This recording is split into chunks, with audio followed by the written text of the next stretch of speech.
तो आप लोगों की काफी ज्यादा क्वेरी आ रही थी कि अगर हम प्रॉप फर्म से ट्रेडिंग करते हैं तो हम कैसे पे आउट लें। क्या राइस वर्क जो है वो अच्छा प्लेटफॉर्म है और सेफ प्लेटफॉर्म है अपना ट्रेडिंग प्रॉफिट लेने का। तो आज हम इस वीडियो में यही डिस्कस करेंगे कि कैसे आप अपना राइस में अकाउंट बना सकते हो और कैसे राइस से अपना पे आउट ले सकते हो, चाहे वो यूएसडीटी में हो, आईएनआर में हो या यूएस डॉलर में हो, और उसका टैक्स का इंपैक्ट क्या आएगा इंडिया के अंदर। तो चलिए शुरू करते हैं।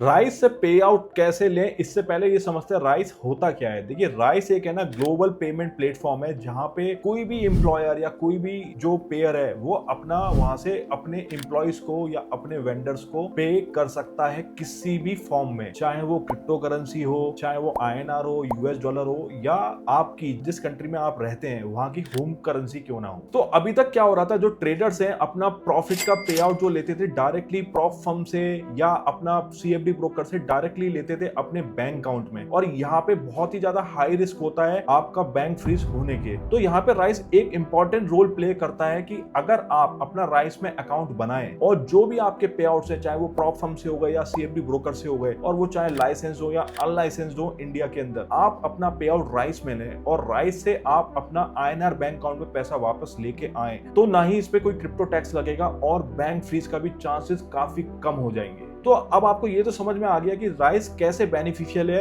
एज कंपेयर टू अगर आप डायरेक्ट पे आउट लेते हैं किसी भी ब्रोकर से या प्रॉप फर्म से। तो अब हम ये समझते हैं कि राइस में आप अपना कैसे अकाउंट ओपन कर सकते हैं। तो देखिए, राइस की अपनी वेबसाइट है riceworks.io करके, आप वहां जाएंगे, आप वहां जाके अपना साइन अप कर सकते हैं। तो जब आप अपना राइस का अकाउंट ओपन करोगे तो आपसे केवाईसी डॉक्यूमेंट मांगे जाएंगे। आप अपने इंडिया के भी केवाईसी डॉक्यूमेंट दे सकते हैं, जैसे कि आपका इंडिया का बैंक स्टेटमेंट हो गया, आधार और पैन कार्ड हो गया, और आप अपना यूएई के भी डॉक्यूमेंट दे सकते हैं जो है एमिरेट्स आईडी। अगर आपको ऐसा लगता है कि मैं इंडिया में पैन कार्ड दे दूंगा तो कहीं ना कहीं लिंक हो जाएगा कि मैं ट्रेडिंग का प्रॉफिट इंडिया में लेके आ रहा हूं, तो लोग इसके लिए यूएई से भी ट्रेडिंग करते हैं अपना एमिरेट्स आईडी बना के। और एमिरेट्स आईडी कैसे बनती है इस पे मैंने डिटेल में वीडियो बना रखा है, वो आप यहां से देख सकते। तो जैसे ही आपने अपने डॉक्यूमेंट सबमिट कर दिए तो आपका उसी दिन राइस अकाउंट एक्टिवेट हो जाएगा और आपका डैशबोर्ड कुछ इस तरीके से दिखता होगा। तो अब देखते हैं कि भाई डैशबोर्ड में क्या क्या आता है। तो सबसे पहले डॉक्यूमेंट सेक्शन में चलते हैं। तो डॉक्यूमेंट सेक्शन में एक मास्टर सर्विस एग्रीमेंट दिया हुआ है, तो इसमें सारा लिखा हुआ है कि आपने एक एग्रीमेंट किया है राइस के साथ। तो इसका यूज मैं आपको आगे बताऊंगा, बहुत ही इंपॉर्टेंट यूज है, तो आप इस वीडियो में एंड तक बने रहिएगा। और इसके अलावा इनवॉइस सेक्शन है, तो आप अपने क्लाइंट्स को इनवॉइस रेज कर सकते हो जिनसे आपको पेमेंट रिसीव करना है, और विड्रॉ कर सकते हो। तो विड्रॉ बहुत ही इंपॉर्टेंट है, आपको अपना जो भी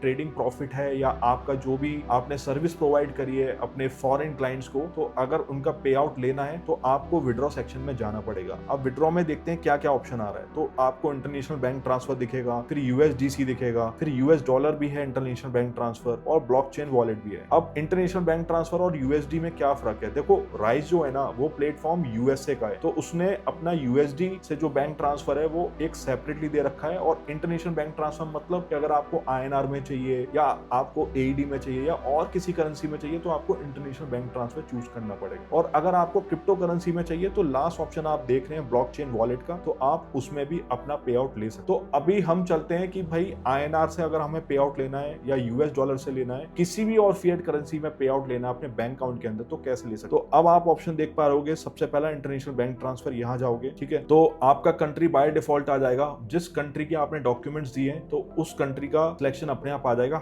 हालांकि आप इसको चेंज भी कर सकते हैं। मान के चलते हैं हमने इंडिया चूज करा, तो इंडिया चूज करने के बाद करेंसी अपने आप आईएनआर आ गई। आईएनआर का आप अकाउंट डिटेल्स डालेंगे, सबमिट करेंगे, तो राइस आपको पेमेंट प्रोसीड कर देगा विद इन 2 डेज के अंदर, और अपने कुछ चार्जेस काटेगा। और मान के चलते हैं कि अगर आपको यूएस डॉलर्स में चाहिए तो आपको क्या करना है। तो यूएस डॉलर में आप इंडियन बैंक अकाउंट में भी ले सकते हैं, ऐसा नहीं है कि नहीं ले सकते। ऐसा काफी लोगों को कंफ्यूजन होता है कि हमारा तो इंडिया में आईएनआर अकाउंट है तो हमें आईएनआर में ही लेना चाहिए। आईएनआर में क्यों नहीं लेना चाहिए ये भी मैं आपको आगे बताऊंगा, क्योंकि इस पे टैक्सेशन का बहुत बड़ा इंपैक्ट पड़ता है। तो अब पहले समझ लेते हैं कि यूएस डॉलर में कैसे ले सकते। तो देखिए, यूएस डॉलर के लिए भी आपको इंटरनेशनल बैंक ट्रांसफर ही चूज करना है अगर आप इंडिया में बैठे हो। ये थर्ड ऑप्शन आपके लिए नहीं है। थर्ड ऑप्शन उन लोगों के लिए है जिसका यूएस डॉलर में अकाउंट है। तो अब वापस आप इसी में जाएंगे, करेंसी में जाके आप देख पा रहे होंगे आईएनआर के साथ यूएसडी भी है, तो आप यूएसडी में जाएं और सेम अकाउंट जो आपका इंडिया का अकाउंट है, जो भी आप बैंक यूज करते हैं, SBI, HDFC, ICICI बैंक, आप वही अकाउंट डिटेल्स सारी डालें और स्विफ्ट कोड जरूर डालें। अगर स्विफ्ट कोड नहीं पता है, आप गूगल से सर्च कर सकते हैं अपनी बैंक का स्विफ्ट कोड और सबमिट कर दें। अब इस केस में क्या होगा, जो आपका पेमेंट है वो US डॉलर में पे आउट प्रोसेस होगा राइस के थ्रू, पर जब आपके पास पैसा आएगा इंडिया में, तो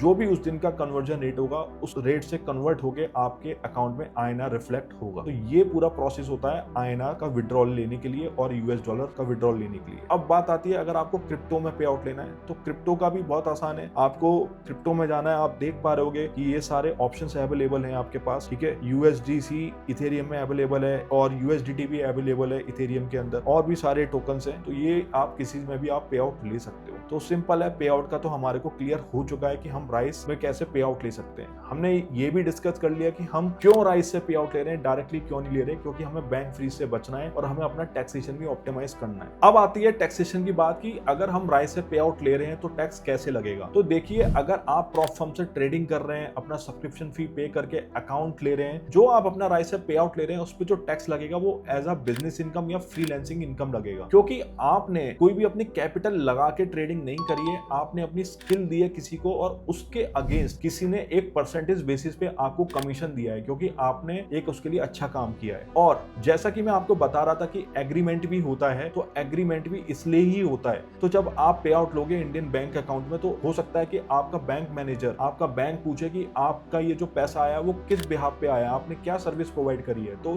तब आपको ये मास्टर एग्रीमेंट दिखाना होगा। तो एक बार मास्टर एग्रीमेंट देख भी लेते हैं कैसा दिखता है। तो मास्टर एग्रीमेंट में सबसे पहले आपके राइस वर्क के बारे में लिखा हुआ, राइस वर्क क्या करता है, और आपका सारा डिटेल लिखा हुआ कि आपका क्या नाम है, आपका एड्रेस क्या है। फिर सारा इसमें डिटेल में समझाया है कि आप उनके लिए काम कर रहे हैं, और ये काम भी इसको स्पेसिफाइड कर रखा है एक क्लॉज के अंदर, स्टेटमेंट ऑफ वर्क, जिसको SOW भी बोलते हैं। और SOW में बोला है कि भाई जो भी डिटेल में डिस्क्रिप्शन लिखा हुआ है उसका, जो एग्रीमेंट का, वो शेड्यूल 1 में लिखा हुआ है। तो शेड्यूल 1 क्या होगा, तो यहाँ पे शेड्यूल 1 होगा जो आप इनवॉइस बनाएंगे, जो मैं आपको शुरू में दिखा भी रहा था कि एक इनवॉइस का सेक्शन है, वो आप इनवॉइस क्रिएट कर सकते हो जिससे आप पे आउट ले रहे हो, और वो जो भी आप डिस्क्रिप्शन डालोगे उसके अंदर, वो आपका शेड्यूल 1 हो जाएगा, जो कि अटैचमेंट होगा इस मास्टर एग्रीमेंट का, और इस बेसिस पे आपका कोई भी बैंक पे आउट नहीं रोकेगा। अब बात आती है कि टैक्स कितना लगेगा। ये तो समझ में आ गया कि हम इस इनकम को बिजनेस इनकम दिखा सकते हैं या फ्रीलांसिंग इनकम दिखा सकते हैं under the head income from other sources. तो टैक्सेशन के लिए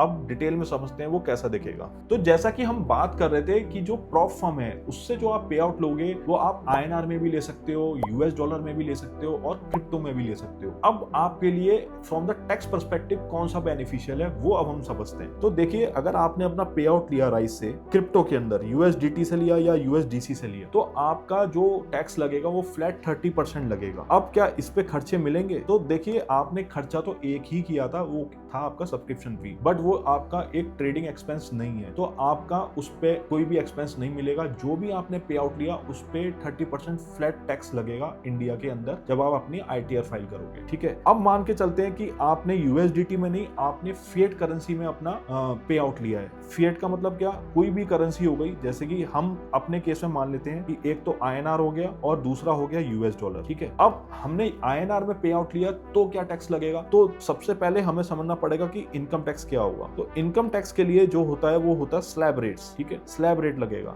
और अगर आपका पे आउट 20 लाख से ऊपर है और आप पे आउट INR में ले रहे हो तो आपका GST 18% भी लग जाएगा। तो GST हो गया आपका 18%। 18% कब हुआ, अगर आपका पे आउट पूरे साल में 12 लाख से ऊपर है और 12 लाख से नीचे है तो आपका GST नहीं लगेगा, सिर्फ आपको इनकम टैक्स देना पड़ेगा एज पर स्लैब रेट। अब आप बोलते हो कि मेरा तो 20 लाख से ज्यादा पे आउट बन रहा है पूरे साल में और मुझे 18% तो बहुत ज्यादा हो जाएगा, इनकम टैक्स भी मैं अलग से 30% दे ही रहा हूँ क्योंकि मैं लास्ट स्लैब में पहुंच रहा हूँ, तो अल्टीमेटली 48% टैक्स हो गया, इससे बढ़िया तो मैं क्रिप्टो में ही ले लेता। तो इसके लिए सबसे बेस्ट सॉल्यूशन है कि आप अपना पे आउट US डॉलर्स में लें। जब आप अपना पे आउट US डॉलर में लेंगे तो वो एक्सपोर्ट ऑफ सर्विस माना जाएगा और उस पे आपका GST माफ हो जाएगा। अब वो कैसे होगा, तो देखिए अगर आपको यूएस डॉलर में पे आउट लेना है ना, तो आपको सबसे पहले अपना इंडिया में बिजनेस रजिस्ट्रेशन कराना पड़ेगा, वो मैंडेटरी है। वो कैसे होगा, तो सबसे पहले आपको लेना पड़ेगा जीएसटी रजिस्ट्रेशन, क्योंकि आप एक्सपोर्ट सर्विस प्रोवाइड कर रहे हो किसी को, तो जीएसटी इज मैंडेटरी। इसके बाद आपको लेना पड़ेगा इंपोर्ट एक्सपोर्ट कोड, और एक आपको लेना पड़ेगा एलयूटी। एलयूटी लेके ही आपका जीएसटी एग्जम्प्ट होगा। तो ये 3 डॉक्यूमेंट आपको लेने हैं और अपना करंट बैंक अकाउंट ओपन करना है, ठीक है। करंट बैंक अकाउंट ओपन होते ही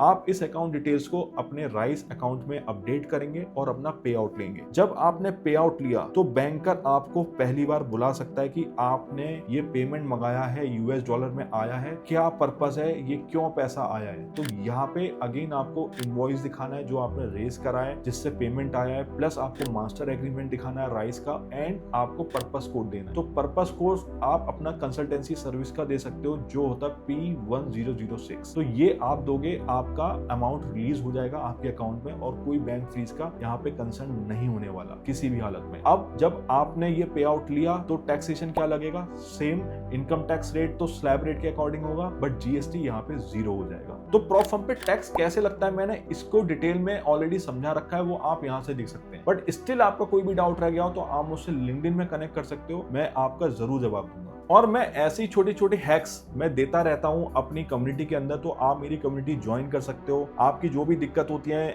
कभी कभी तो ऐसा ही होता है कि कम्युनिटी में और भी जो मेंबर्स है वही सॉल्व कर देते हैं, तो आप वो कम्युनिटी ज्वाइन कर सकते हो। और इस वीडियो से आपको थोड़ी भी वैल्यू मिली हो तो इस वीडियो को लाइक कर देना, शेयर कर देना और सब्सक्राइब करना नहीं भूलना। Thank you.